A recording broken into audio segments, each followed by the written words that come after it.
En octobre 2021, Lucille et Jérôme ont connu le grand bonheur de devenir parents pour la première fois, seulement un an après leur rencontre sur le tournage de L'amour est dans le pré, 2020. L'adorable Capucine, qui a bien grandi depuis sa naissance, est depuis naturellement au centre de leur attention.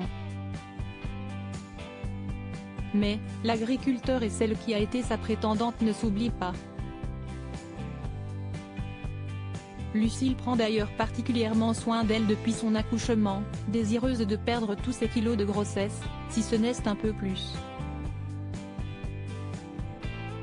Et sa motivation, elle la puise à l'idée que son mariage avec Jérôme ne saurait plus tarder.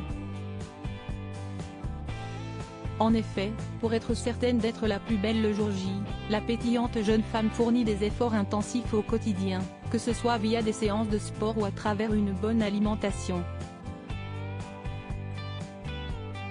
Si est d'ailleurs sans doute sa nouvelle routine qui lui a inspiré l'écriture d'un livre de cuisine.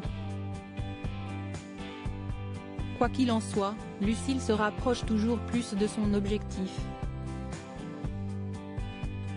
En story Instagram, elle a partagé un avant-après qui parle de lui-même. Une première photo date de janvier dernier et une autre d'aujourd'hui, soit le jeudi 21 juillet 2022.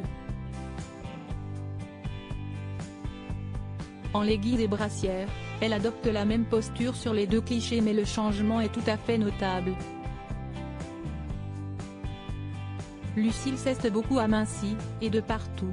J'ai perdu 8 kg et 4 cm pour les cuisses, 1 cm pour les seins, 2 cm en tour de taille, 7 cm au nombril, 6 cm pour les hanches, a-t-elle précisé.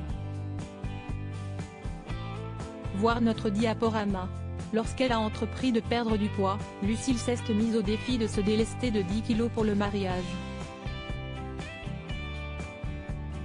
Force est de constater qu'elle a presque réussi son pari. Elle précisait toutefois ne pas chercher la minceur à tout prix, bien consciente de ses rondeurs qu'elle affectionne. Je ne serai jamais Pamela Anderson, d'ailleurs j'ai toujours été ronde, et je ne le souhaite pas. J'aspire simplement à retrouver la forme et la ligne. Chaque femme est unique et belle peu importe le chiffre sur la balance, rappelait-elle à sa communauté.